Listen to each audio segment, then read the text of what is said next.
ان شہید کے خاندانوں کے ساتھ اس مشکل وقت میں شانہ بشانہ کھڑے ہیں.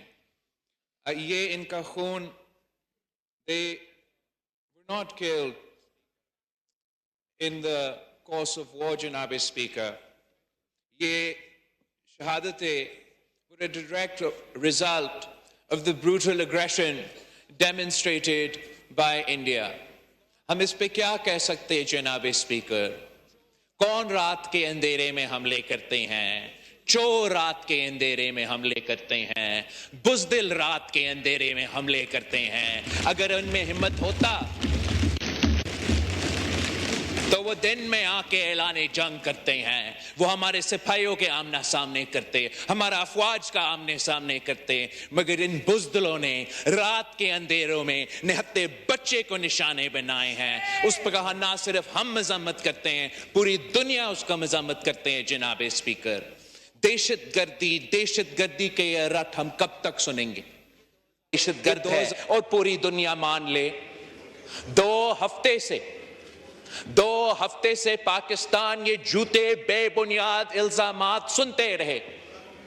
ہم نے اس کا جواب میں وزیر اعظم صاحب نے بھارت کو چیلنج کیا کہ ہمارے ہاتھ صاف ہے، ایک بین الاقوامی سطح پہ ایک نیوٹرل انویسٹیگیشن ہو اور پتہ لگے، دودھ کا دودھ اور پانی کا پانی سامنے آ جائے کہ اس حملے میں کون ملوث تھا. اس لیے پاکستان کو پتا ہے، اسلام آباد کو پتا ہے کہ ہم اس بزدلانہ حملے میں ملوث نہیں تھا. The Kashmir cause is too noble, Janab Speaker. We have truth, justice and history on our side. Terrorism is a form of cowardice. Pakistan does not need to deploy terrorism. The people of Kashmir do not need to deploy terrorism. ہم international قانون کے مطابق، United nation security council کے اپنے قرارداد کے مطابق سچ کے بھارت جھوٹ کے ساتھ کھڑے ہیں، اور انشاءاللہ تعالی ہم ان کا یہ چہرہ پوری دنیا کے سامنے بے نقاب کریں گے. میں ایک بار پھر اس فلور پہ کھڑے ہو کے جس انداز سے اور جس طریقے سے پاکستان کا ایئر فورس نے ایک بار پھر ہر محب وطن پاکستانی کے لیے جس انداز سے انہوں نے بھارت کا یہ بزدلانہ حملہ کا جواب دیا، اس کو بھی ہم سلام پیش کرتے ہیں. جناب اسپیکر، انہوں نے ان کے یہ 5 جہاز گرائے ہیں جیسے یہ مچھر تھے. جناب اسپیکر، اور یہ اور حملہ کرے اور ہم اور ان کے جہاز گرائیں گے. جی جناب اسپیکر، ہم مانتے ہیں کہ بھارت ہم سے بڑا ملک ہے، وہ تعداد میں بڑے ہیں، ان کے پاس مال بھی زیادہ ہوگا. جناب اسپیکر، انگریزی میں ایک کہاوت ہے that the larger they are the harder they will fall. اور انشاءاللہ تعالی یہ جو بھارت اپنے آپ کو پتہ نہیں کیا کیا سمجھتے ہیں، وہ وحشی بن چکے ہیں، وہ درندر بن چکے ہیں، وہ اپنے انا کی وجہ سے اندھا بن چکے ہیں. انشاءاللہ تعالی یہ پاکستان کے بہادر و غیور عوام ان کے آنکھیں کھولیں گے اور ان کو دکھائیں گے کہ ہم جنگ کے حامی نہیں ہیں، نہ ہم جنگ کے حامی رہے ہیں. لیکن اب آپ نے حملہ کیا ہے، آپ نے پاکستان کے بے گناہ شہریوں پہ، ہمارا بے گناہ بچوں پہ حملہ کیا ہے، ہمارے سرزمین پہ حملہ کیا ہے. اب ان کو تیاری اور حوصلہ رکھنا پڑے گا، اس لیے پاکستان کا جواب اب آنا ہے.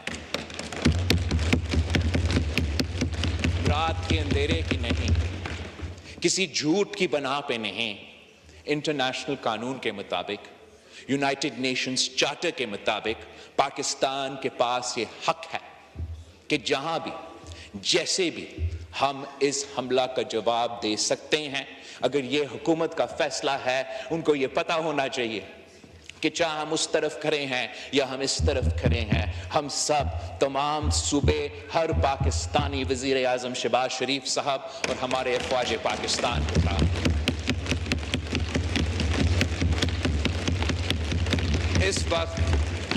اس وقت ہم کھڑے ہیں. ہم نے، وزیر اعظم صاحب نے ایک بار پھر آج وہ دہرایا ہے کہ پاکستان تیار ہے امپارشل انویسٹیگیشن کے لیے، نیوٹرل انویسٹیگیشن کے لیے۔ ہم چاہتے ہیں کہ نہ صرف وہ لوگ جو اس دہشت گردی کے واقعہ کے پیچھے تھے وہ بے نقاب ہو جائیں، مگر ہمارا امید ہے کہ یہ جو وزیر اعظم کا ویژن ہے کہ اس قسم کا انویسٹیگیشن ہو، تو اگر اس قسم کا انویسٹیگیشن بنتا ہے، ہمارا ایسے کوئی ادارہ یا فورم بنتا ہے جس پہ ہم سب راضی ہیں کہ یہی فورم مناسب ہے اس قسم کی واقعہ کا تحقیق کرنے کے لیے، تو آگے جا کے بھی اگر خدا نخواستہ اس قسم کی دہشت گردی کا واقعہ ہو، چاہے وہ بھارت میں ہو چاہے وہ پاکستان میں ہو، تو یہ فورم موجود ہوگا اس دہشت گردی کا واقعہ کو انویسٹیگیٹ کرنا اور ہمیں بتانا اور بھارت کو بتانا، تاکہ ہم خود دہشت گردوں کا مقابلہ کر سکیں۔ ہم تو بھارت کی وجہ سے نہیں، کسی بین الاقوامی طاقت کی وجہ سے نہیں، اپنے شہریوں کو بچانے کے لیے، اپنے شہیدوں کے شہادت کو جواب دینے کے لیے پاکستان کے اندر جو بھی دہشت گرد فورسز موجود ہیں ان کے بھی جو بیکرز ہیں ان کو مقابلہ کرنے کے لیے تیار ہیں۔ مگر کب تک جب بھارت اور پاکستان اپنی قسمت ان دہشت گردوں کے ہاتھ میں چھوڑیں گے کہ کوئی بھی اٹھ جائے، مقبوضہ کشمیر میں حملہ کرے یا بھارت میں کہیں بھی حملہ کرے اور وہ بہانہ بنے کہ نہ صرف ہمارا دونوں ممالک جنگ پہ اتر آئے، نیوکلیر وار کا خطرہ پورا دنیا میں ہو۔ میں سمجھتا ہوں کہ پاکستان میں اتنا اہلیت ہے، اتنا صلاحیت ہے کہ ہم دشمن کا ہر حملہ کا، اس قسم کے حملے جس کے جواب کل رات ہوئے تھے، یا وہ سفارتی سطح پہ اسحاق ڈار صاحب کے اور وزیر اعظم صاحب کی قیادت میں، انشاءاللہ تعالی ہر حملہ کا جواب دینے کے لیے تیار ہے۔ اور یہ بھارت کی بھول ہے، یہ بھارت کی بھول ہے اگر وہ سمجھتے ہیں کہ ہم دوسروں کی طرح ان قسم کے حملوں کے جواب میں خاموش ہوں گے۔ پاکستان زندہ باد۔